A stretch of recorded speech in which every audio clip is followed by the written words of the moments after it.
네, 여러분들 안녕하세요. 시사톡파의 심층분석 시작하도록 하겠습니다. 오늘 일요일 방송이죠. 내일부터 또 추워진다니까 여러분들 건강관리 잘 하시기 바랍니다.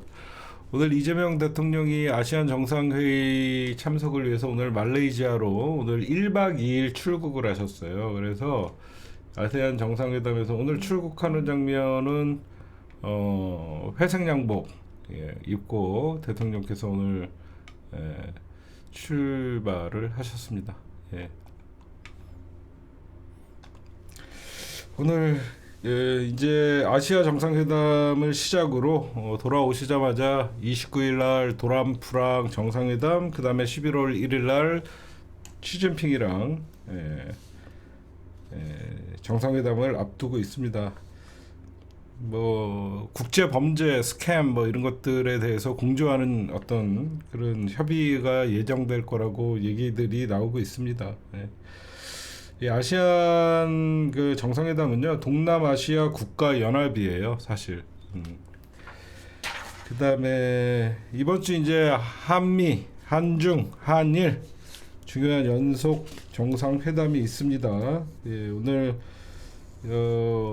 한미 정상회담은 최근에 했었죠. 근데 이번에 11년 만에 시진핑이 우리나라를 옵니다. 그래서 시진핑과 11월 1일 날 하는 그 정상회담, 이것도 굉장히 중요한 정상회담이 될 것이고, 우리가 좀 많이 참 이번 주에는 좀 긴장을 해야 될 것 같아요. 특히 관세 협상 있죠. 미국이 지금 압박을 하고 있는 관세 협상, 그에 대해서 이재명 대통령이 CNN과의 인터뷰에서는 그러니까 서두르지 않겠다라는 그런 뜻을 분명히 하셨는데, 이거에 대해서 지금 미국의 입장이나 이런 것들을 제가 좀 분석을 좀 해봤어요. 그랬더니 어떻게 보면 이제 다자외교의 슈퍼 위크입니다. 그렇죠. 이번 주 진짜 우리나라가 참 미국의 말이 여러분들 투자하라 그러죠. 어떤 투자를 유치하는 놈이 어디서 지네 마음대로 현금을 달라, 이게 진짜 말도 안 되는 거죠. 지금 하여튼 좀 말하고 싶지는 않지만 미국의 이런 그 일방적인 힘에 의한 어떤 강제 투자 뭐 이런 거죠. 오늘 미국 이번 주에는 이제 미국, 중국, 일본 뭐 일본도 이제 극우가 정권을 잡으면서 이재명 대통령이 한미, 한일, 한중 관계 어떻게 풀어나갈 것인가, 참 일복이 터지신 분이에요, 보면. 29일 트럼프와 회담하고 31일부터 1일까지 에이펙 회의를 주재를 하고요. 11월 1일 시진핑과의 회담을 하고 정말 이제 바쁜 겁니다. 지금 여러분들 우리나라 관세 협상이 어디까지 진행됐나 이렇게 좀 보니까 일단 안보 협상은 어느 정도 마무리가 된 것 같습니다. 안보 협상은. 그래서 미국이 우리나라의 어떤 핵 재처리, 우라늄 뭐 이런 것들에 대해서 여태까지는 미국의 허락을 받아야 되는데, 일본과 동일한 수준으로 안보 협상은 어느 정도 한미 핵 협상은 잘 진행이 된 것 같은데, 이제 뭐 여기저기서 나오는 얘기에 따르면 뭐 할부로 한다. 그리고 우리나라는 최소한의 어떤 현금을 할부로 주기로 하고 나머지는 어떤 뭐 보증이나 뭐 이런 대출로 한다, 이런 얘기들이 나오고 있는데, 그래도 1년에 250억 불 정도의 돈을 미국에게 줘야 되는, 1년에 뭐 100억 불 수출 흑자 보기도 쉽지가 않은 뭐 이런 구도에서 지금 250억 불을 미국에다가 진짜 투자하십시오 하고 갖다 바쳐야 되는, 이게 할부로 한다 그랬고 여러분들 안 갚을 수 있는 게 아니잖아요. 근데 제가 이런 생각을 했어요. 만약에 지금 우리가 할부를 강하게 주장하는 것은 미국도 정권이 언젠가 바뀔 수밖에 없잖아요.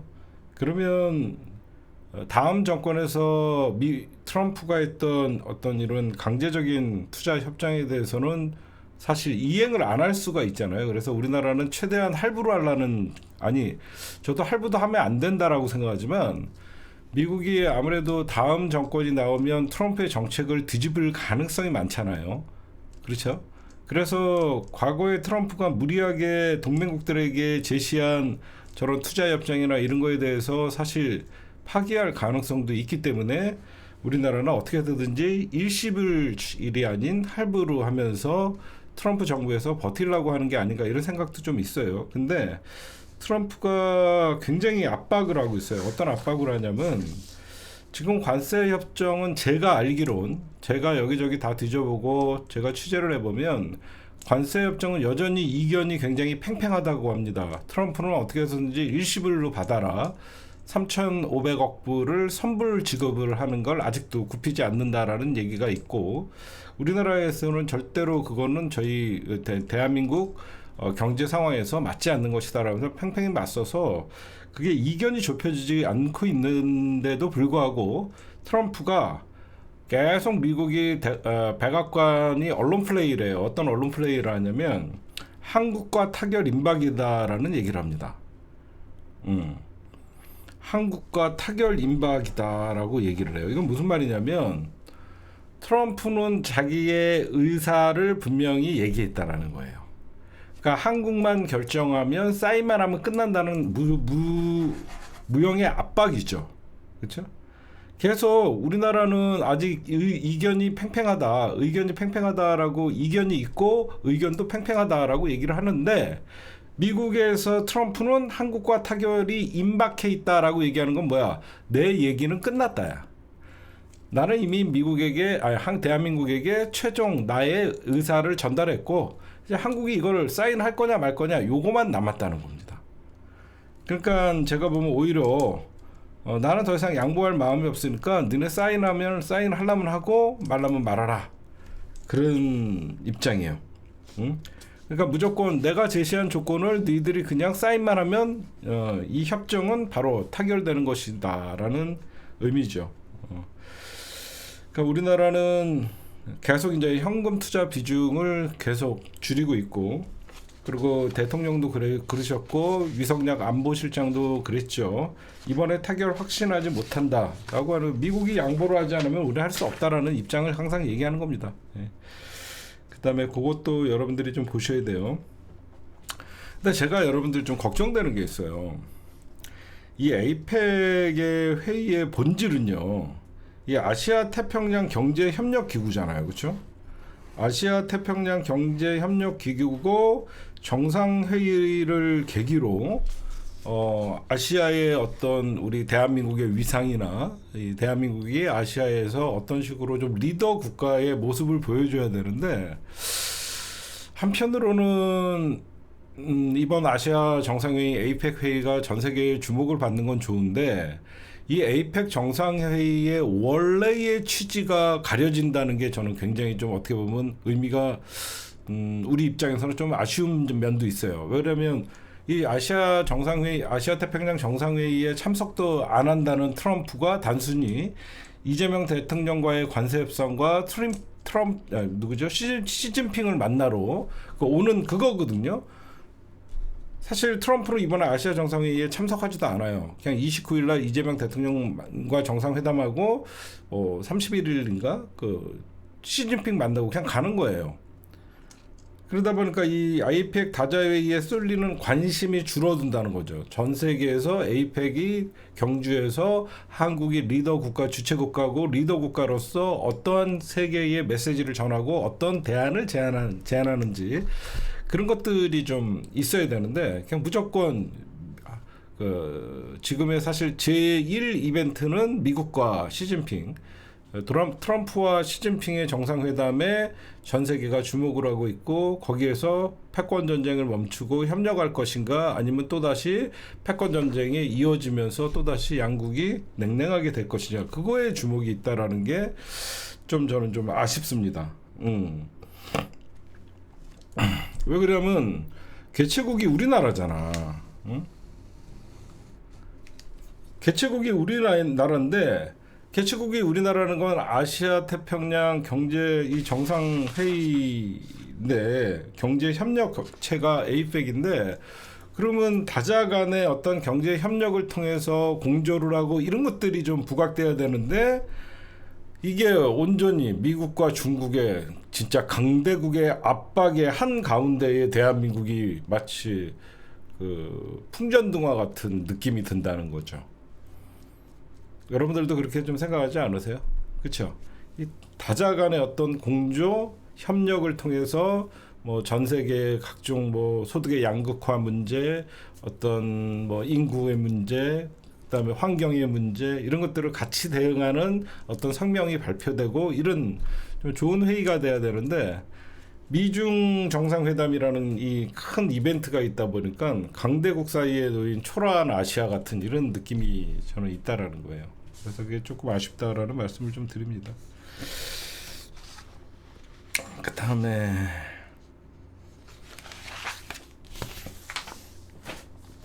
지금 주목되는 게 뭐냐면 지금 북한과 결국은 김정은과 트럼프가 만날 것이냐 안 만날 것이냐 이런 또 이벤트 더 큰 이벤트가 될 수 있죠. 근데 솔직히 제가 예상을 하면 저는 김정은과 트럼프가 만날 가능성이 없다라고 생각해요. 지금 왜 그러냐면 지금 트럼프가 계속 김정은에게 연일 그 좋은 메시지를 얘기해요. 북한이 많은 핵무기를 보유하고 있다. 뭐 이렇게 얘기를 하고 도널드 트럼프 대통령이 북한은 핵무기를 많이 보유하고 있다라고 이렇게 얘기를 해요. 이건 뭐냐면 북한의 핵을 인정을 하는 것 같은 발언을 하지만 이 말에 함정이 있어요.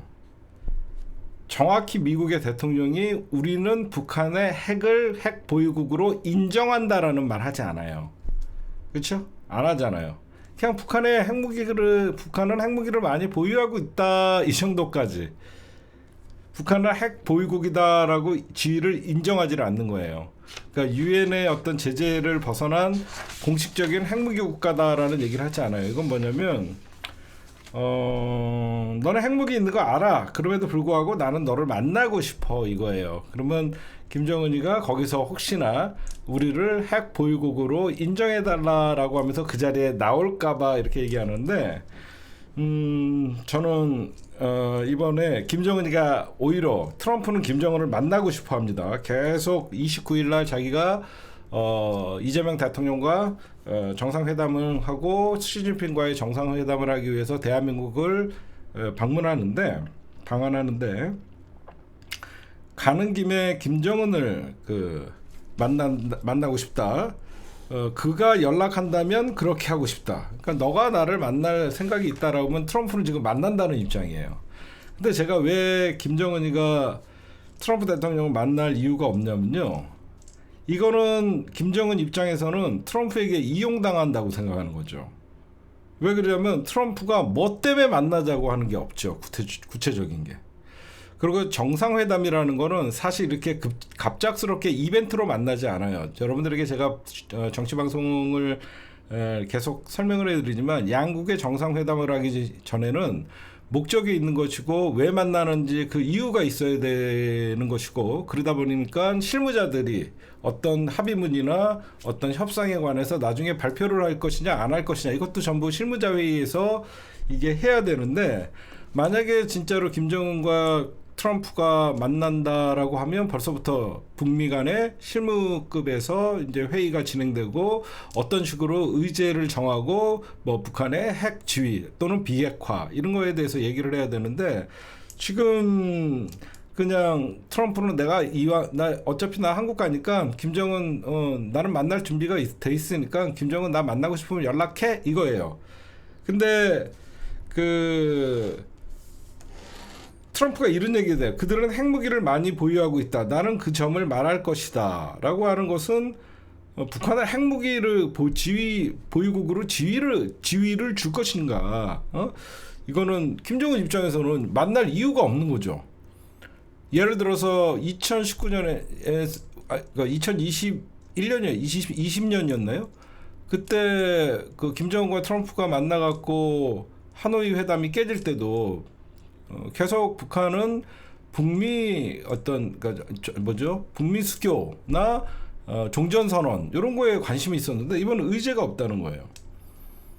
그래서 그러니까 지금 만약에 김정은이가 만약에 미국에서 핵 확산 금지 조약이라는 NPT 체제 하에 합법적인 핵 보유국으로 인정해주겠다라는 말이 있으면 당장 만나겠죠. 근데 이거는 주변 국가들이나 일본이나 대한민국이 있기 때문에 이거는 트럼프라도 이런 말은 함부로 할 수 없을 거예요.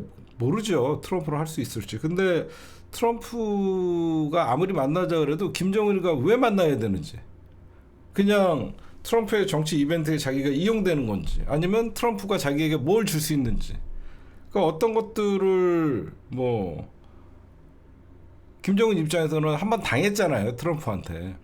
그럼 뭐 때문에 만난다, 그걸 합의하자, 이런 내용이 없이 그냥 나 가니까 만나자라고 하니까 김정은이가 만날 리가 없죠.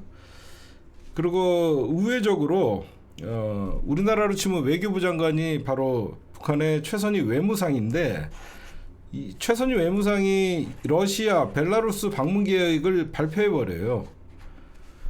그러니까 외교부 장관이 뭐 이미 다른 나라에 일정이 있어서 가버렸기 때문에 김정은과 트럼프의 만남은 실무자 선에서도 이루어질 수 없는 것 같아서 저는 안 만날 거라고 생각합니다. 다만 제가 생각할 때는 트럼프가 혼자 판문점을 갈 수도 있을 것이다. 트럼프가 혼자 판문점 가갖고 쇼를 할 수도 있는. 왜 그러냐면 트럼프는 굉장히 쇼에 능한 사람이거든요. 트럼프는 왜 재촉하는지요? 자기네들이 유리한 투자 상담이니까 당연히 재빨리 사인하라는 거죠. 미국이 자기네들이 불리한 사인, 뭐 우리나라와 어떤 경제협정이나 이런 거에 대면 지네가 불리하면 재촉을 하겠습니까? 안 하죠. 모르죠, 어떻게 될지는. 뭐 또 그 사이에 물밑 접촉이 일어나 갖고 미국이 북한을 핵 보유국으로 인정하고 핵 이제는 비핵화가 아닌 동결 조건으로 북한을 대한다, 이런 얘기가 나올 수도 있죠. 근데 그거는 알 수 없죠. 하여튼 2019년 문재인 정부 때와 트럼프와 김정은은 그동안 김정은이가 러시아 우크라이나 전쟁에 참전을 하면서 그 당시 1차 트럼프 1기 때의 김정은과 지금의 김정은은 다릅니다. 이미 북한은 러시아와 군사 동맹 관계이기 때문에 과거같이 김정은이 불안을 떨지 않아요. 제가 볼 때는 그 점이 좀 달라졌기 때문에 김정은이가 굳이 트럼프에게 매달리는 일은 없을 것이다, 그렇게 생각합니다.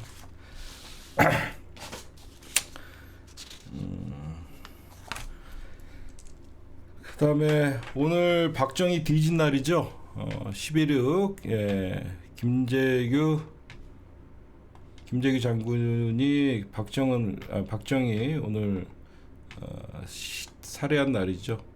오늘 그 내용에 대해서 뭐 일명 탕탕절이라고 얘기도 하고 그러는데, 여러분들이 궁금하시면 오늘 저희 시사타파 뉴스의 컬럼에 우리 김용택 위원이 경제를 살린 독재자 박정희 신화의 허상 12.6 사태 46년의 질문, 그래갖고 내용이 잘 정리돼서 올라가 있으니까 혹시 궁금하신 분들 11.6 사태 46년 경제 대통령으로 기억되는 박정희에게 다시 묻는다. 산업화의 그늘 속에서 짓밟힌 민주주의와 인권의 기록, 독재를 성장으로 미화하는 사회. 이거 참 좋은 말이죠.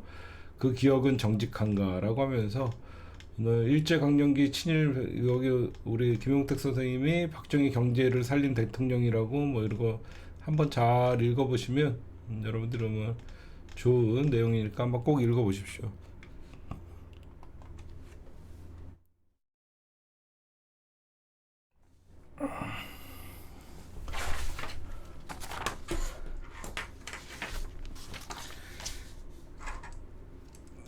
네, 오늘 이재명 대통령께서 SNS에 고 신해철 씨의 어떤 11주기를 앞두고 SNS에 글을 올리셨어요.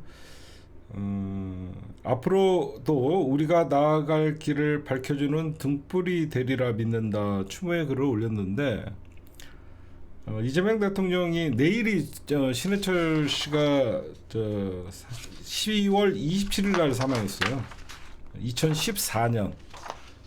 저도 그때 아산병원으로 제가 기억합니다. 신해철 씨가 돌아가셨을 때 이때가 민중총궐기가 한창이고 백남기 어르신이 돌아가셨을 때인가 막 그거랑 겹쳐 있었는데 제가 그때 아산병원에 갔었어요. 지금도 기억나네요. 벌써 그게 11년 됐네요.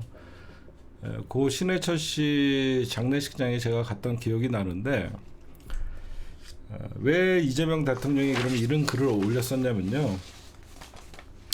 2014년 10월 27일 날 신해철 씨가 돌아가고 이재명 대통령이 2015년부터 그 추모를 했었어요. 그때 성남시장이셨거든요. 그래서 당시 성남시장이었던 이재명 대통령이 2014년에 돌아가신 신해철 씨를 2015년부터 추모를 하면서 신해철 거리를 만들었었어요. 성남에. 여러분들 성남 사시는 분들 있으시면 아시겠지만 신해철 씨 거리를 만들어서 왜 그러면 신해철 씨 음반 그 제작이나 사업 그 연습실 이게 성남에 있었어요. 성남에 있었기 때문에 작업실이었던 신해철 씨의 작업실이 성남에 있어서 그때 거기에다가 신해철 거리를 만들고 실제로 2018년 이재명 대통령이 그 당시에 성남시장까지 했을 때 2018년에는 경기도지사를 도전하기 전까지 그러니까 성남 분당군 순회동에 신해철 거리를 완공을 했습니다. 그래서 그런 일이 있었다. 그래서 이렇게 이재명 대통령과 그 신해철 씨의 인연이 이렇게 있었다라고 여러분들도 아시면 될 것 같고 얼마 전에 국민 임명식에서도 신해철 씨의 그대에게가 울려 퍼졌었죠. 그때 그래서 그게 울려 퍼졌던 거예요. 근데 희한한 건 있습니다. 신해철 씨랑 이재명 대통령과 만난 적은 없어요. 그냥 서로 멀리서 동지애를 느꼈던 거예요. 그렇게 여러분들이 좀 보시면 될 것 같고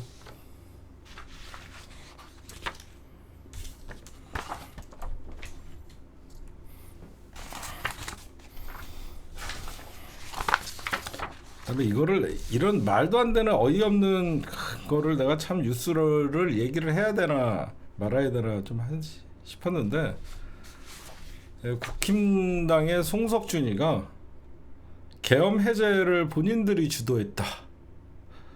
국감장에서 그렇죠? 24일 날 있었던 법사위 국감장에서 자기네들이 계엄 해제를 주도했대요. 이거를 내가 굳이 여러분들에게 알려줘야 되나? 필요 없었잖아요. 그렇죠? 그냥 얘네들은요.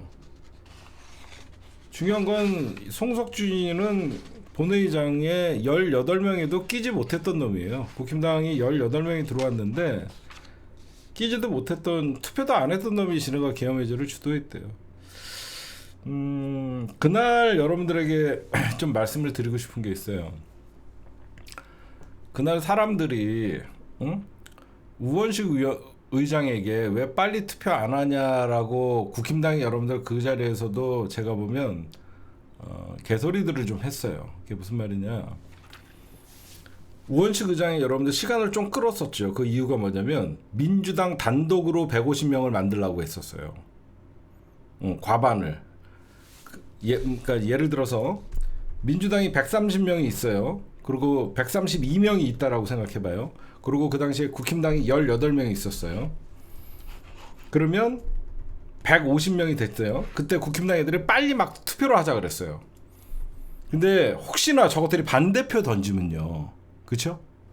그걸 잘 아셔야 돼요. 우원식 의장이 그날 굉장히 현명하게 잘한 게 지금 여기 모이신 분들이 150명이 넘으니까 빨리 했다가 국힘당이 그 당시에 만약에 여러분들 그 새끼들을 어떻게 믿어요? 만약에 계엄해제 반대를 날려버리면 계엄해제가 안 돼요. 그래서 끝까지 숫자 세면서 민주당이 단독으로 150명이 넘는 걸 보면서 투표를 한 거예요.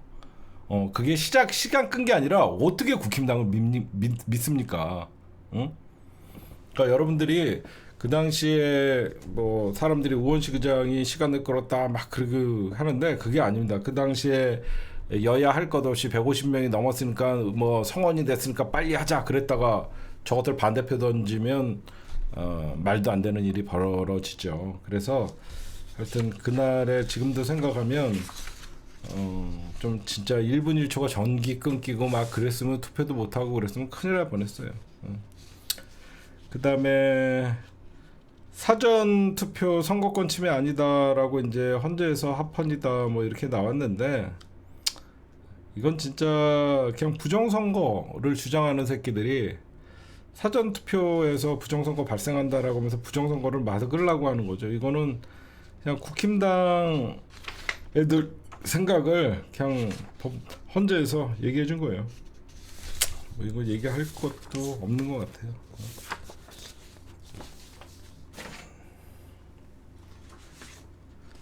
그 다음에 먼저 장동혁 대표한테 감사하다는 말씀을 좀 드리고, 민주당이 부동산 문제로 좀 위기에 몰렸었는데 역시 아마추어 티를 못 벗습니다. 느닷없이 자기 지 입으로 자기 집 6채와 이재명 대통령의 분당 집을 바꿉시다라고 했다가 지 혼자 자폭을 했습니다. 느닷없이 가만히 있는 이재명 대통령에게 자기 집 6채랑 분당에 있는 거랑 바꿉시다 라고 하다가 날라갔습니다. 감사합니다라고 여러분들 말씀드리고 싶어요. 자폭이죠. 바꾸려면 송원석의 50억짜리 아파트랑 바꿔라. 왜 또 분당이냐? 이왕 바꾸는 거 똑바로 바꾸든가. 근데 이게 왜 앞으로도 시끄러워질 거냐면요, 지금 장동혁이가요, 아파트가 4채예요. 그리고 오피스텔이 여의도 앞에, 뭐 오피스텔은 이해를 합니다. 지방에 있다 보니까 뭐 서울에 그 대부분 오피스텔 한 채씩 뭐 월세로 갖고 있는 사람들이 있어요. 단독주택도 있고 땅도 있고 참 알짜 부자들이라고요. 근데 장동혁 말 중에 실거주를 한대요. 어떻게 여러분들 아파트 4채와 단독주택까지 있는데 어떻게 한 명이 실거주를 하죠? 뭐 아침에는 잠깐 뭐 서울에 있다가 점심에는 충청도에 있다가 잠은 경남에서 자고 뭐 이렇게 하나요? 실거주의 뜻이 뭔가요? 한 달에 한 번 가면 실거주인가요? 참 특이하신 분이에요. 그래서 이거는요, 정확히 얘기하면요, 제가 프레임 싸움을 잘하잖아요. 이거는요, 장동혁의 투기입니다. 투기로 잡아야 되는 거예요. 이게 왜 투기로 잡아야 되냐면, 서울 구로에 아파트가 있고 영등포에 오피스텔이 있고 경기도에 아파트가 있고 경남에 대전에 아파트가 있고 충남 보령에 뭐 땅까지 있잖아요. 얘는 전국에다가 사실 아파트를 투기를 한 거예요. 부동산을 쓸어 담은 거예요. 자기 지역구가 아닌데도 아무 상관없는 대전에도 아파트를 보유하고 있어요. 감사합니다, 장동혁 씨. 이건 진짜 이게 정치 경험이 얼마나 중요한지, 보유한 주택 6채를 뭐 이재명 대통령의 분당 아파트와 바꾸자, 욕 존나 먹는 거예요. 지 혼자 자폭이에요, 자폭. 그리고 장동혁 씨 뭐 아파트 4채를 합친 가격이 6억 6천만 원이라고 했는데 내가 4천 더 줄게, 7억에 나한테 다 팔아. 이 말 같은 사람들이, 여러분들 서울에도 아파트 어디죠? 구로동에 아파트 30평대가 있고요. 경기도에 아파트가 있고요. 아파트 4채를 다 합쳐서 6억 6천 원이래요. 내가 7억 줄게, 나한테 팔아. 그리고 시골 아파트와 나머지 땅까지 다 합쳐도 8억 5천. 내가 10억 줄게, 네 재산 나한테 다 넘겨. 그럼 내가 바로 팔아도 나는 10억은 벌 것 같아요. 너 다 합쳐서 이거 8억 5천만 원이라며 6개가. 내가 10억 줄게, 나한테 팔아. 나 이거 얼른 살 수 있어. 내가 있는 빚 없는 빚 다 내서라도 너 건 내가 사줄게. 난 그러면 앉아서 10억은 벌 것 같아요. 참, 이걸 변명이라고 합니까? 응? 구로동 30평대 아파트에 살고 있고, 여러분들 구로동 아파트 30평대가 얼마예요? 아무리 구로동이라도 4억 5억 하지 않아요? 구로동 아파트도 한 4억 하지 않아요? 서울에서 30평대면 그 정도 하지 않을까요? 더 비싸나요? 구로동 10억이에요? 이 개새끼네. 어? 구로동만 10억이라고요? 진짜요? 근데 어떻게 아파트 4채를 합쳐서 6억 6천억이라고? 공시지가? 나쁜 새끼네 이거. 자폭했네. 이거는 진짜 자폭했어요. 감사합니다. 근데 제가 민주당에게 좀 제가 물론 정치 잘하시고 똑똑하신 분들이 있지만 이런 일이 발생할 때 제발 아파트 국회의원들 뭐 아파트 전수조사자 땅 이런 짓 좀 하지 마세요. 그러다 민주당 터져 나오면 무슨 수로 감당하려고. 제발 이런 일이 발생하면 국회의원들 보유 재산 전수조사하자 이런 짓거리 쓸데없는 것 좀 하지 마세요. 그냥 이런 거는 장동혁에게 그냥 화력을 집중하세요. 그 쓸데없이 무슨 국회의원 재산 전수조사하자 부동산 전수조사하자 이런 짓거리 좀 제발 좀 하지 마세요. 한심해 죽겠어 진짜. 그러다가 국힘당 20명 정도 걸리고 민주당 2명만 걸려도요 둘 다 똑같은 취급받는 거예요. 뭔 놈의 그런 쓸데없는 짓 해갖고 맨날 되치기 당한 경험 있는 거 왜 알면서도 왜 그런 쓸데없는 짓을 해요. 벌써부터 민주당에서는 부동산 전수조사자 의원들 막 그런 쓸데없는 소리예요. 제발 그런 짓거리 좀 하지 마세요. 그쵸 여러분들. 그냥 장동혁 하나만 까세요. 내가 살게 그러면서 투기. 그런 짓 좀 안 했으면 좋겠어요. 그 다음에 조원철 법제처장 아시죠? 법제처는 여러분들 국무총리실 직속으로 행정부의 어떤 법이나 이런 것들을 그 위헌적 요소가 있냐 없냐 이런 걸 좀 보는 기관이에요.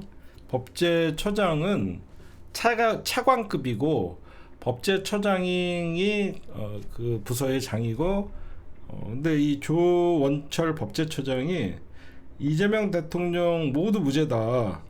12개 혐의 이거 재판 5개의 재판 12개의 혐의 이거는 정말 다 무죄다라고 용기 있게 얘기 잘하시대. 그렇죠? 이완규의 비교가 안 되는 분이지만 이렇게 딱 이거는 누가 봐도 헌정 유린 사건이다라고 하면서 똑바로 얘기 잘하대. 원래 아무리 그 민주당 측에서 추천해갖고 법제처장이 돼도 뭐 정치적인 관련이나 발언을 좀 자제하는 면이 있는데 물론 이분이 과거 이재명 대통령의 변호인단에 있던 분이지만 누구보다도 그러다 보니까 이 사건에 대해서 잘 알고 있잖아요.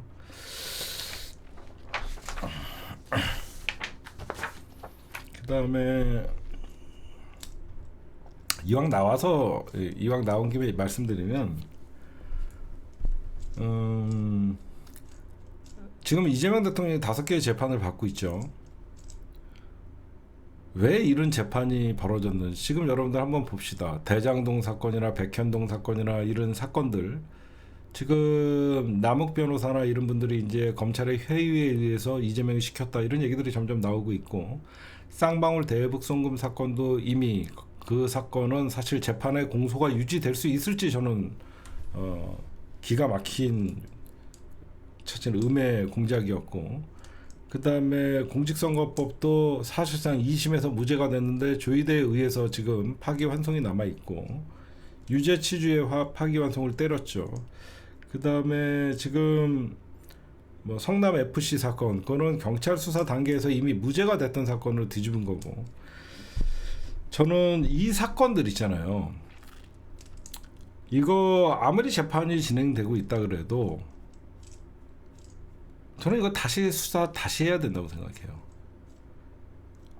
그래서 지금 민주당이요 왜 갑자기 여러분들이 예전부터 법 왜곡죄라는 말 나왔었죠.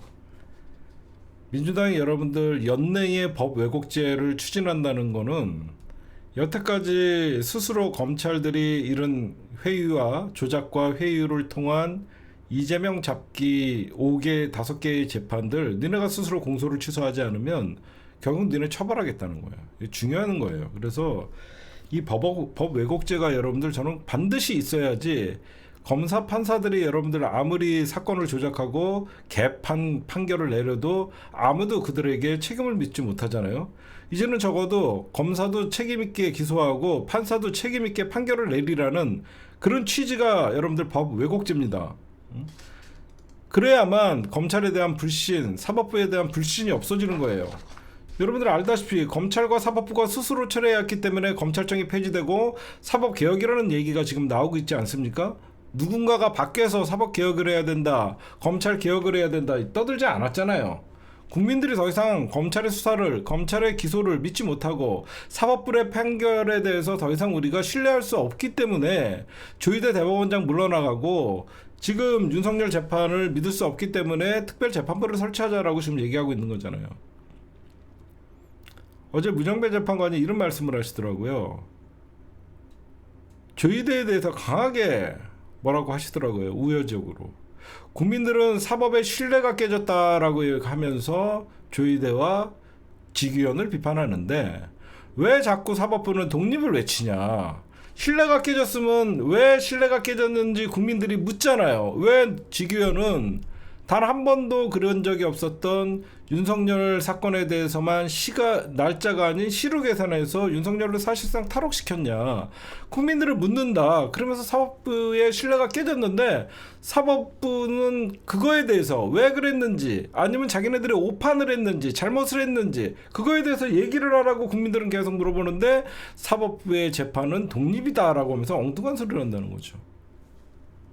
저는 그거에 대해서는 진짜 이 법 왜곡죄가 이번 법안이 여러분들 만약에 통과되면 어떻게 되냐면요. 과거 사건도 포함되는 거야. 과거 판검사의 외압, 편판 수사와 재판으로 철회된 사법 불신을 바로잡아야 되는 기회가 되는 것이고요. 결국은 조작하고 그 조작된 것들을 사실상 알면서도 판결을 하고 판사들 이거 다 이제 처리할 수 있는 거예요. 결국은 민주당의 법 왜곡죄는 검찰과 사법부를 압박함이 위함이 아니라 어떻게 보면 정치권에서 그러니까 사법부와 검찰의 스스로 정화작용이 없기 때문에 정치권에서 사법부의 신뢰를 만들어주기 위해서 법 왜곡죄를 만드는 거예요. 이번 정기국회에서 정기국회라는 거는 12월까지죠. 이번에 정기국회에서 정청래 대표가 처리한다라고 얘기하니까 한마디로 여러분들에게 말씀드리면 판검사가 당사자 일방을 유리하거나 불리하게 만들 목적으로 법을 왜곡하거나 이를 알고도 묵인할 경우 10년 이하의 징역에 처하는 법 왜곡죄를 올해 정기국회에서 처리하겠다.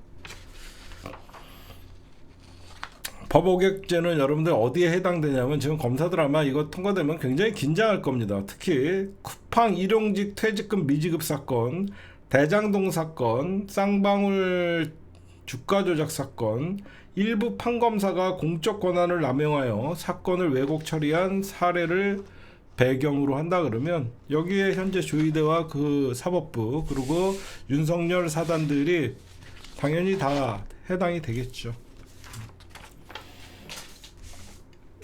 그 다음에 지금 정성호 장관이 요즘 욕을 좀 많이 먹었었잖아요. 정성호 장관이 갑자기 상설특검을 팍 터뜨렸어요. 이거 검찰이 제 식구 감싸기가 의심된다 라고 하면서 쿠팡 퇴직금 불기소 외압 사건과 결정하고 지금 관봉띠 분실 사건 요 두 개 이걸 상설특검을 한다라고 해서 3대 특검 내란 김건희 최혜병 포함해서 4개의 특검이 관봉띠 분실 의혹과 쿠팡 퇴직금 불기소 외압 의혹을 상설특검으로 한다라고 해서 사실상 4개의 특검이 이제 가동되는 시기가 왔다라고 여러분들이 보시면 될 것 같고, 이 관봉띠 띠지 분실 의혹 사건은 친윤 핵심이었던 박상용, 그 다음에 쿠팡은 엄희준, 이 박상용과 최재혁인가요? 여러 명들이 아마 다 걸려 있을 거예요. 그 윗선도 걸려 있고.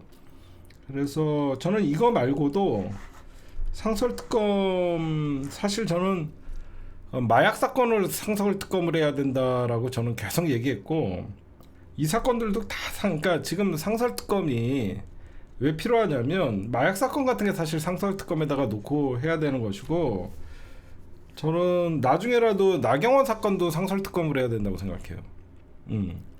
나경원 사건 여러분들 소환조차 하지 않고 나경원 12개나 그 자체 비리들, 나경원 사건 다시 저는 상설특검으로 꼭 조져야 된다고 생각합니다. 그 다음에 이재명 대통령 테러 사건, 요것도 상설특검 해야 돼요. 그렇죠? 지금 가장 중요한 게 이재명 대통령 테러 사건, 그게 말이나 됩니까? 경찰이 물청소하고 있는 새끼들이 어딨어. 새벽종이 밝았네, 새아침 날 깨끗한 우리 마을도 아니고 경찰이 와갖고 무슨 뭐 물통을 뿌려갖고 이게 말이나 되는 사건이야 그게. 도라이 새꾼도 아니고. 그래갖고 나는 이 이재명 대통령 테러 사건, 그 다음에 이 마약 사건, 이런 거 진짜 저는 상설특검을 좀 잘 이용을 해갖고 하면, 이게 외로 검찰에 맡기면 안 돼요. 저는 결국은 정성호 법무부 장관이, 이거는 누가 봐도 검찰이 연루된 사건이잖아요, 그렇죠? 그러니까 바로 상설특검을 지시할 수 있는 명분이 있는 겁니다. 무슨 말씀인지 아시겠죠? 딴 사건보다도 뭐 만약에 우리가 생각하는 이재명 대통령 테러 사건에 검찰이 연루됐다라고 지금은 우리가 볼 수는 없잖아요. 근데 누가 봐도 이건 쿠팡 사건이나 이런 건 내부 검사의 증언이 나오고, 그 다음에 이 관봉띠 분실 의혹 사건도 검찰 내부의 일이었잖아요. 그러니까 검찰 내부의 일을 검찰이 수사한다, 이런 거는 제 식구 감싸기에 오해의 소지가 충분하기 때문에 이거는 정성호 장관이 상설특검으로 빠르게 지시해도 검찰의 반발이 없죠. 여러분들이 보셔도 그렇죠? 이거는 검찰, 누가 봐도 이건 검찰이 개입되어 있는 사건이기 때문에 검찰이 반발할 수가 없는 사건이에요. 그래서 이거는 정성호 장관이 아주 잘하셨다. 이거 좀 여러분들에게 말씀드리고 싶습니다.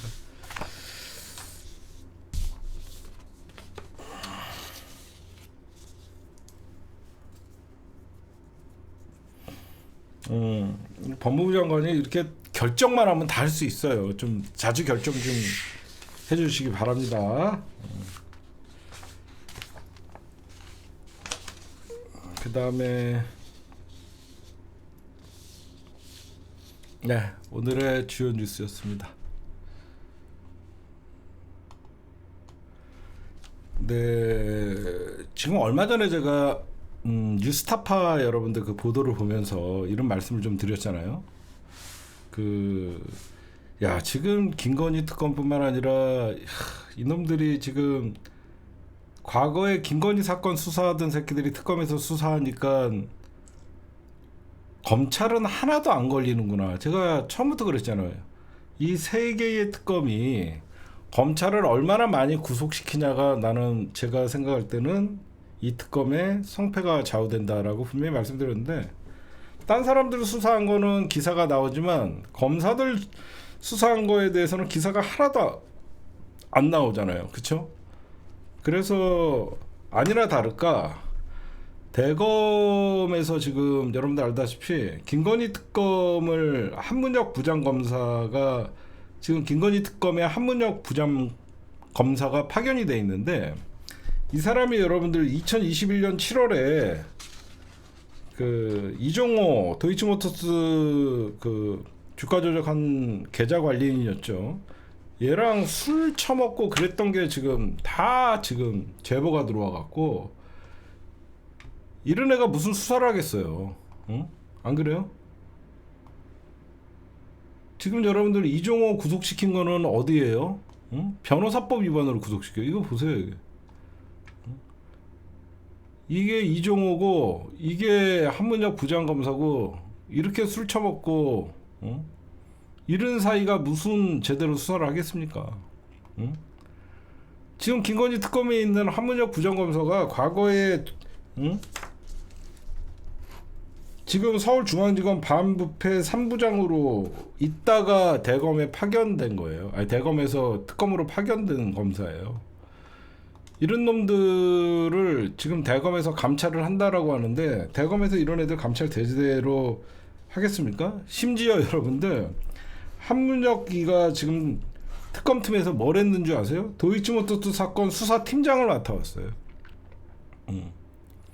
아니 이런 애가 이종호랑 술 처먹고 그런 사이에 있는 놈이 도이치모토스 사건 수사팀장을 맡았어요. 너무 늦었지만 이런 게 한두 개가 아닙니다. 응? 이런 게 한두 개가 아니에요. 지금 김건희 특검 여러분들 뉴스타파 들어가면 그 사람이 과거에 전부 김건희 사건 뭉개고 면죄부 주셨던 새끼들이 특검에서 김건희 사건 수사하고 앉아있어요 지금.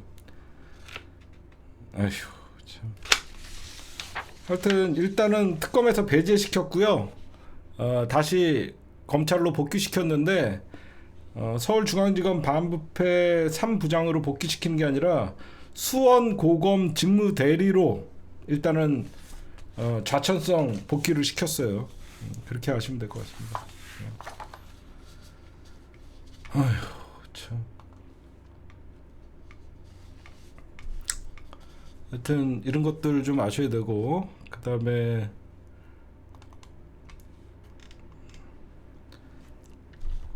지금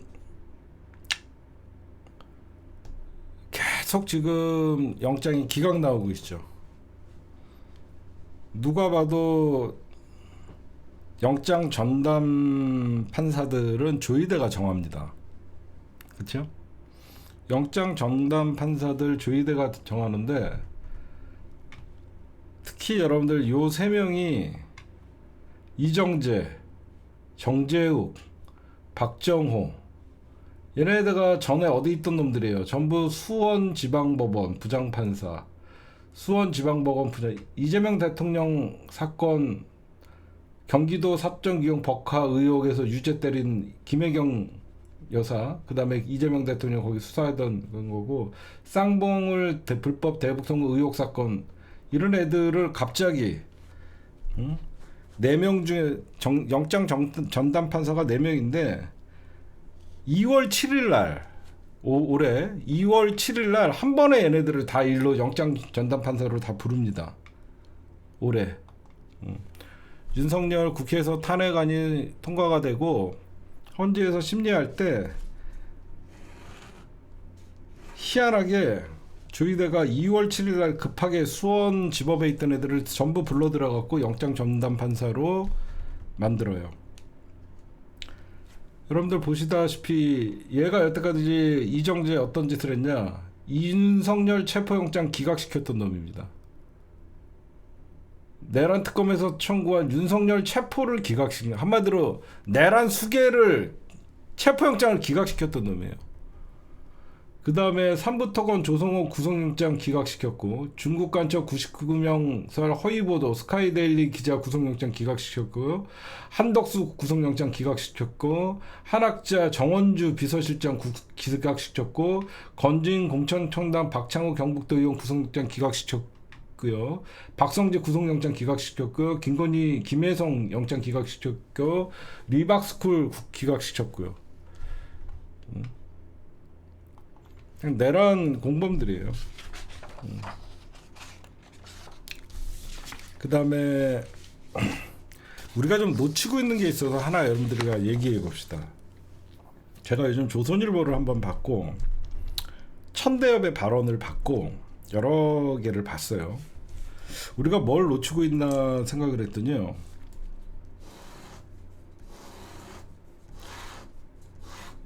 여러분들 저번에 이런 얘기를 해요. 과연 내란 때 조희대가 뭘 했을까? 그때 천대엽 말에 의하면, 여러분 잘 들어보세요. 천대엽 말에 의하면 조희대가 12월 3일 10시 반 정도에 10시 40분 정도에 계엄이 선포되니까 12월 4일 날 긴급하게 대법원에서 조희대의 지시로 천대엽 법원행정처장, 배형원 차장, 실장급 간부와 관련 심의관 등이 모여 계엄 관련 상황을 논의했다라고 합니다. 회의했다라고 했잖아. 근데 이 회의가 이상해요. 지금 다시 보니까 조희대는 공간에서 관련 사항을 보고받다가 12월 4일 새벽에 청사로 출근해서 회의를 주최를 했거든요. 근데 이 회의가 무슨 내용으로 논의가 됐을까가 굉장히 중요한 거예요. 근데 지금 알려지는 상황에 따르면 조희대는 이 계엄령을 인정을 한 거예요.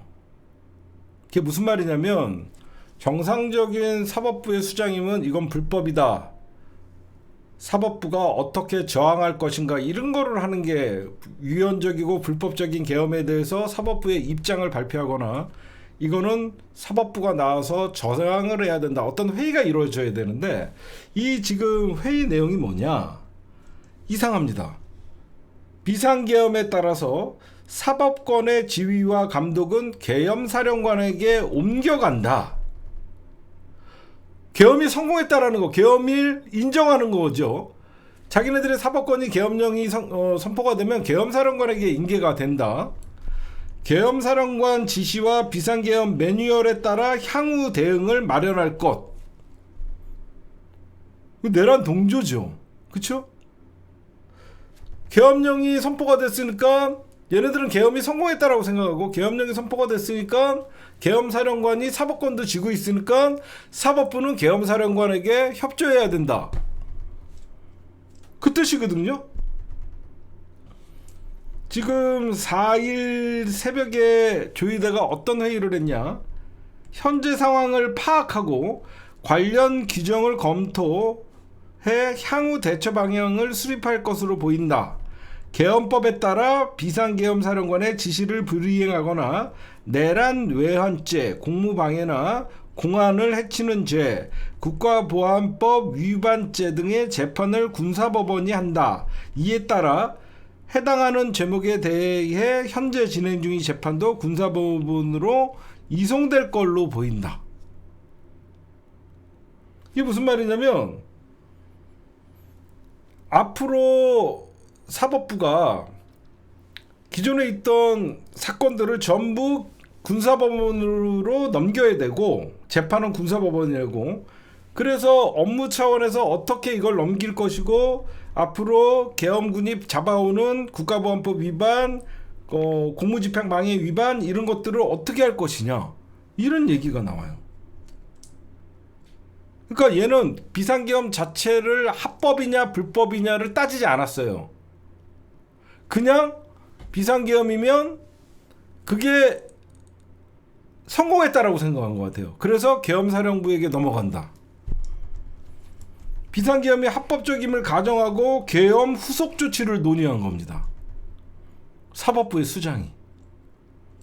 그렇죠? 우리가 그냥 제가 왜 이런 말씀을 드리냐면, 천대엽 법원 행정처장이 지난 5월 2일 날 국회에 출석해서는 비상계엄 당일 저희는 간부회의에서 제일 먼저 비상계엄이 위헌적이라는 발언을 꺼낸 분이 대법원장이라고 얘기했어요.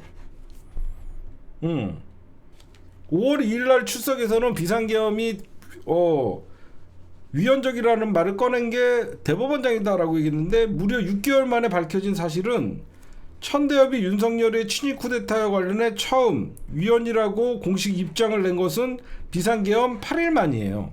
이게 무슨 말이냐면, 천대엽이가 그 비상계엄은 위헌이다라고 국회에 나와서 얘기한 게 12월 11일이야. 천대엽이 거짓말하고 있다는 게, 자기가 국회에서 이게 위헌입니까 합헌입니까 하고 막 따지니까 위헌적인 요소가 있습니다 라고 한 게 12월 11일인데, 최근에는 대법원장이 제일 먼저 위헌이라고 꺼냈으면, 이미 그 회의에서 위헌적이다라고 얘기했으면 왜 천대엽이가 8일간 침묵하다가 그때 얘기했겠냐고. 말이 안 되죠. 이미 자기가 모시고 있는 대법원장이 그때 간부 회의에서 이번 비상계엄은 위헌이다라고 얘기를 했으면 천대엽이는 그 이후에 12월 4일, 5일 날도 국회에 출석을 했기 때문에 그때도 바로 대법원장도 위헌이라고 얘기를 해야 되는데 그때는 침묵을 해요. 그러고 있다가 8일 만에 11일 날 국회에서 저희는 지금 이 사태가 위헌적인 군통수권 행사로 보고 있다라고 규정해서 대법원의 첫 공식 입장은 12월 11일 날 밝혀져요. 응? 그 말이 안 되죠. 간부회의에서 제일 먼저 위법이다, 위헌적이다라고 한 게 조희대라고 얘기한다는 거야, 천대엽은. 그쵸? 근데 말이 안 되죠. 응? 이건 천대엽이 거짓말하는 거죠. 응? 당일날 위헌적이라고 얘기했는데 그걸 뭐하러 8일이나 뭉갰다가 12월 11일 날 얘기를 합니까? 응? 웃기지 않아요?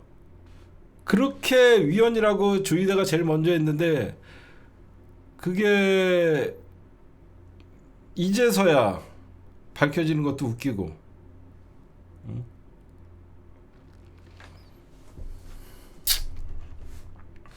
말도 안 됩니다. 8일 후에 계엄 규정했다. 그렇다면 여러분들 봐봐요. 다시 한번 정리해 줄게요. 천대엽이의 말에 따르면 12월 4일 새벽 간부회의에서 조희대가 제일 처음으로 이번 내란은 위헌적이다라고 얘기했다는 거야. 그런데 12월 11일 날 8일 후죠. 천대엽은 계엄은 위헌이라고 규정을 했어요. 8일 만에. 그렇다고 최고사법기관의 규정에 따라 불법계엄의 불법 포교령을 실행한 행위 역시 위헌일 것이다. 하지만 영장판사의 논리는 위헌적 행위에 가담한 것은 위법이지만 지금 얘네들 판사가 이상하다는 거야. 위헌적 행위에 가담한 것은 위법이지만 그 위법성을 인식하지 못했을 가능성을 따져보재. 무슨 말인지 이해가 가시죠? 벌써 사법부의 수장은 위헌적이다라고 얘기를 했는데 이 영장 전담 판사 새끼들 지금 기각하면서 내세우는 논리가 위헌적 행위에 가담한 건 위헌이지만 그 위법성을 몰랐을 수도 있다라고 해서 다툼의 여지가 있다 그러면서 지금 다 풀어주거든. 그 다음에 박성재는 명령에 따랐을 뿐이다. 아니 명령에 따랐을 뿐인 게 바로 내란 동조 아니에요. 말이 안 되거든요. 그래서 지금 저는 조희대는 이런 말 한 적이 없을 거라고 생각합니다. 비상계엄을 위헌이라고 즉시 판단했다는 조희대와 대법원의 주장을 저는 거짓말이라고 생각해요. 그런 적이 있었으면 이런 식으로 영장 이미 사법부가 결론을 내린 거잖아. 그날 당일날. 근데 지금 영장 전담 판사들은 이거를 형사사건 다루듯이 하잖아. 일반 형사사건 다루듯이. 내란은 국기 문란 사건이고 사실상 반란이잖아요. 국민에 대한 반란이에요. 친위 쿠데타는. 여러분들 되게 힘들죠. 뭐가 힘든지 보세요. 이 진짜 군사 쿠데타나 불법 쿠데타는 진짜 우리가 권력을 잡고 있을 때 했으면 바로 다 사형을 시키거나 그럴 수 있지만 이 친위 쿠데타는 진짜 짜증나는 겁니다. 뭐가 짜증나느냐? 윤석열이가 권력을 잡고 있을 때 윤석열이 임명한 놈들이 전부 심판을 하고 조사를 하니까 말도 안 됐죠. 그 이후에 이재명 대통령이 권력을 잡고 특검이 출범되고 그럼에도 불구하고 허구한 사법부의 독립을 외치면서 저 지랄하는 새끼들 때문에 지금 내란이 정리가 안 되는 거예요. 생각해보세요. 누가 봐도 조희대는 내란의 공범이에요. 주범이에요. 사법부에서 마지막 윤석열이 실패한 친위 쿠데타 결국은 야당 죽이고 이재명 죽이는 거였어요. 윤석열이 이재명 제거를 실패하니까 결국 사법부의 수장인 조희대까지 나선 거예요. 이건 누구나 다 알잖아요. 근데 아직도 제가 조희대가 대법원장이에요. 사실 여러분들 제가 보면요, 이재명 대통령이 되자마자 특별법을 공포했어야 돼요. 내란 특별법을 공포해갖고, 제가 특검도 중요하지만 특검과 똑같이 반민특위 같은 재판부가 그때 같이 설치했어야 돼요. 같이 나왔어야 돼요. 그쵸? 그때 내란 특별법을 대통령령으로 공포한 다음에 특별재판부, 특별검사 동시에 출범을 했어야 돼요. 그래야지 이런 일이 없어요. 제가 그때도 이게 특검 갖고 안 된다, 이게 뻔히 저 새끼들 지금 형사사건 같이 지금 하고 앉아 있잖아요. 어? 에휴, 답답합니다.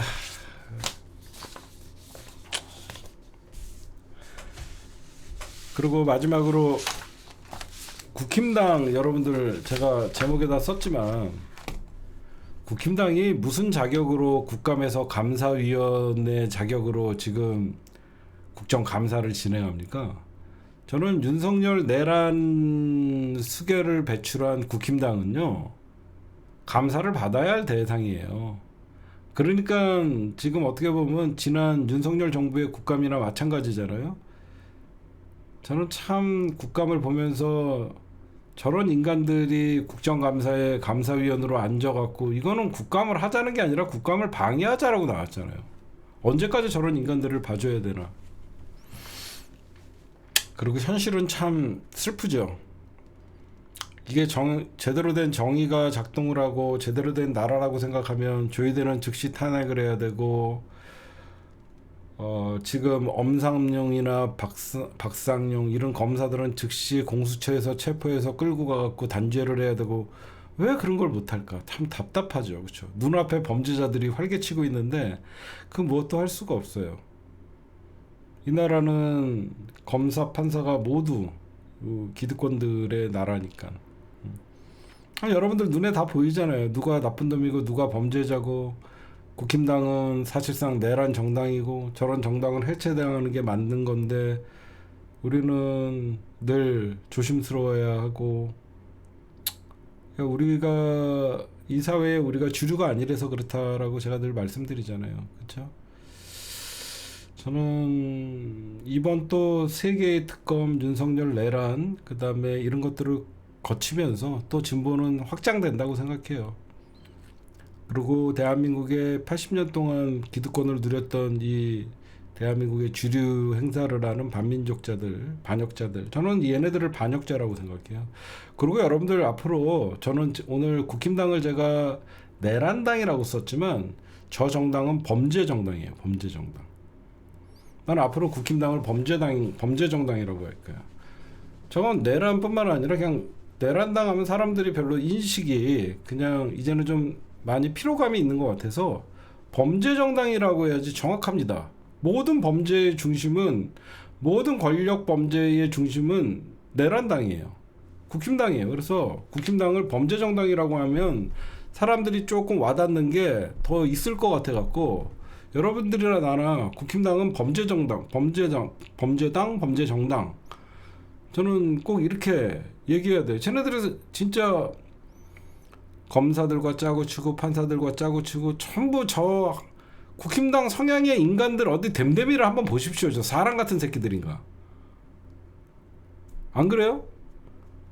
제가 그래서 지금이야 정신 차리고 민주당의 잠바를 입고 여기저기 다니면서 윤석열 정부를 비판하는 사람, 저는 사람 취급 안 해요. 과거에 단 한 번이라도 국힘당에다가 발을 담근 새끼들은 우리랑 결이 다른 새끼입니다. 독립운동의 역사를 인식을 하고 해방 이후에 대한민국을 이해를 하고 독재항거했고 민족의 통일을 위해서 노력했고, 이런 민족주의자들을 바탕으로 한 민주정당의 근본인 민주당의 피를 갖고 있다라고 하면요, 제정신 박힌 새끼가 국힘당에 가입해갖고 정치활동하다가 윤석열 보고 탈당해갖고 이제는 정의로운 척, 저는 안 맞아요. 그런 새끼들이랑 저는 안 맞아요. 조금만 대한민국 근현대사를 조금만 알고, 그들이 어떻게 대한민국 국민들에게 학살을 하고 총질을 하고 수많은 범죄를 저질렀는지 조금이라도 알면 절대 정치를 시작할 때 국힘당 같은 정당에 발을 담그지 않아요. 똑같은 이익 공동체에 눈이 멀은 새끼들이 결국은 뭐 하나 뺏지는 하나 다를까 하다가 실패한 새끼들이 결국은 뒤에 쳐져갖고 이제는 국힘당에다가 저주를 퍼붓는 새끼, 기회주의자 새끼들이라고 저는 생각해요.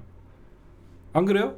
그런 애들이 막말로 여러분들 지금 떠들고 있는 뭐 신인규 뭐 이런 전 국힘당 대변인 취지 이런 애들 있잖아요. 이런 애들이 만약에 국힘당에서 배지라도 달고 그랬으면 걔네들이 과연 그렇게 지금 변모해갖고 윤석열을 비판할까요? 저는 그렇게 생각하지 않아요. 결국은 거기서도 치여갖고 이권에서 밀려갖고 결국은 악담을 퍼붓고 저주를 퍼붓는 거죠. 저는 그래서 이현주 같은 사람 인정 안 해요. 아무리 민주당에 있다라고 해서 민주당이 마음에 안 들었고 탈당까지는 할 수 있지만 국힘당까지 기어 들어가는 그런 정신은 절대 저는 인정 안 해요. 그 여러분들 그 뭐 김용남, 허은하, 김상욱 이런 애들이 나중에 가장 민주당에 여러분들 민주당 수박 욕하지 말고 저런 인간들이 진짜 쟤네들은 빨간 잠바를 입던 애들이 가장 위험한 겁니다. 응? 김용남, 허은하, 김상욱 그런 애들은 진짜 빨간당에서 넘어온 애들이 가장 위험한 거예요. 쟤네들 민주당에 있으면서 배지 달러 왔지 쟤네들이 민주당에 봉사하러 왔겠습니까? 쟤네들은 언제든지 쟤네들한테는 주요 정보도 주면 안 되고요. 민주당 의원들 조심하십시오. 김용남, 김상욱이가 형님 동생 하면서 친한 사이로 왔다 갔다 해도 나중에 다 민주당이 책 잡히는 일이에요. 그게. 응? 응? 정말 조심해야 돼요. 응?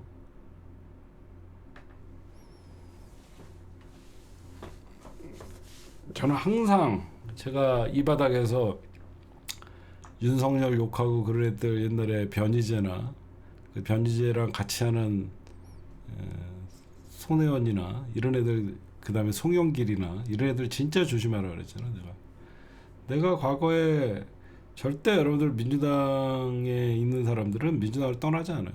그리고 뭐 정청래가 자기 정치를 한다 이렇게 얘기하는데 얼마 전에 정청래 의원이 다스베이다 나와서 울었죠. 상식적으로 생각해 보십시오. 정청래가 진짜 자기 정치를 하고 그러면요 지금같이 정치 안 해요. 이재명 대통령이 어떻게 되든 말든 자기는 부드러운 척하면서요 협상의 달인인 척하면서 그렇게 하겠죠. 의원들 여기저기서 요구 다 들어주면서. 정청래는요 오로지 민주당과 이재명 정부의 성공을 위해서 손에 피 묻히고 있는 거예요. 안 그래요? 뭐하러 여기저기서 이 법안 통과시키면 욕먹고 공격 들어올 거 뻔한데도 여태까지 여러분들 민주당 당대표 중에서 이렇게 개혁적으로 밀어붙이는 당대표 봤어요? 한 번도 본 적 없지 않아요? 가장 강력한 당대표와 가장 개혁적인 대통령이 만났을 때 검찰청을 폐지한다는 걸 역사적으로 보여줬음에도 불구하고 이재명 지킨다고 하면서 정청래 까는 새끼들이 얼마나 야비하고 비열한 새끼들인지 여러분들이 눈에 보일 겁니다. 응? 아니 정청래가 자기 정치하고 싶으면 의원들 찾아다니면서 의원들한테 잘 보이려고 하지 뭐하러 당원들이야 세지요. 우리 민주당원들이야 당연히 국힘당 정당 해산하고 조희대 탄핵하고 검찰청 폐지하고 대장동 사건 외에 5개의 사건 상설특검으로 다시 수사시키고 이런 마음이 왜 없겠습니까? 응? 근데 그런 것도 모르고 조희대 지금 안 그죠? 정청래는요 지금 자기 인기 떨어지는 정치하잖아요. 정청래는 자기 인기 떨어지는 정치하잖아요. 그리고 여러분들 마지막으로 그 저희가 월요일이나 내일 기사를 올릴 건데 그 양복 사건 있죠. 열린공감 과거 열린공감 우리 독지가 스님한테 받았던 거 강진구 전부 진역형 나왔고요. 강진구 박대영 최영민 김두일 정천수 전부 진역형 나왔습니다. 그래갖고 강진구가 제일 세게 나왔어요. 강진구가 9개월인가 나오고 나머지 6개월, 뭐 7개월 이르 정도로 나온 걸로 알고 있고요. 그 다음에 임필순 씨 그 당시에 그 독지가만 벌금 나왔고요. 1심 구형 현재는 1심 양복 사건 구형은 그렇게 나왔고요. 왜 강진구가 제일 세게 나왔냐면 그 판결문인가 그걸 좀 봤더니 공소장을 봤더니 1심 구형이에요. 선고가 아니라. 검찰의 공소장을 봤더니 딴 사람들은 다 300만 원 이상의 양벌 항벌인데 강진구만 쪼개기식으로 300만 원짜리 양복 뭐 150만 원짜리 양복 하나, 300만 원짜리 양복 하나인가? 거기에다가 버버리 스카프와 뭐 680만 원 상당의 어떤 김영란법 위반했다라고 적시가 돼 있고, 그리고 공소장에 의하면 그거를 전부 뭐 회사가 줘서 받았다 이런 식으로 발뺌하다가 검사가 이렇게 때렸는데, 강진구는 그거 말고도 그 재판을 받으면서도 그 사건이 경찰의 조사에 의해서 검찰에 기소된 상황에서도 그 이후에 제가 취재했던 1억 원 상당의 이 똑같은 이 독지가로부터 온 가족이 명품을 받았던 사건이 또 하나 있는 거예요. 또 하나 있는 겁니다. 알고 계시죠? 또 하나의 사건이 있는 거예요. 이런 징역 9개월을 구형한 이 사건이 있는 와중에도 또한 1억 원 상당의 지 와이프와 처제와 장모와 뭐 이런 사람들한테 접근을 해서 1억 원 상당의 어떤 그 금품을 받은 지 아들은 어떤 현금을 받고, 그런 의혹으로 저희가 고소고발을 했고, 그 고소고발에 의해서 검찰이 그것도 수사를 지금 어디까지 진행됐는지 모르지만 재판에 넘어간 걸로 알고 있거든요. 이격까지 아마 이제 중복되는 거죠. 현재 양복은 걸렸고, 이 걸린 와중에도 또 받아 처먹다가 또 고소고발 당해갖고, 그러니까 아마 이 사건을 좀 지켜보시면 아마 여러분들이 법은 느리지만 정의가 실현된다라는 것을 볼 수 있을 겁니다, 여러분들. 그거 정리해갖고 저희가 내일 올려드릴게요.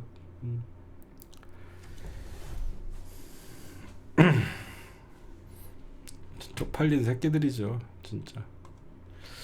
네, 오늘 제가 준비한 심층 분석은 여기까지만 할게요.